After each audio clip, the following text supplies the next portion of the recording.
એમ કહેવાય છે કે ભાગ્યશાળી બાપ હોય એના ઘરે દીકરી હોય। આજે મારા દીકરી બા મારા માથામાં મસ્ત ચંપી કરી અને મારું માથું દુખે છે તો તેલ નાખી અને મસ્ત ચંપી કરી આપે છે।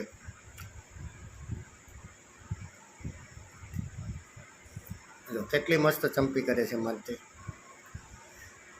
આ મજા આવી ગઈ, મજા આવી ગઈ।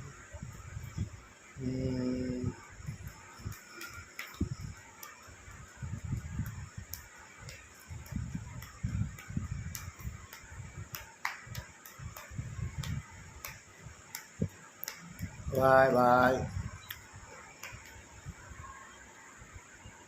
ભક્તિ બા, મજા આવી ગઈ। માથામાં ચંપી કરી દે હજી થોડીક વાર। આ આ આ આ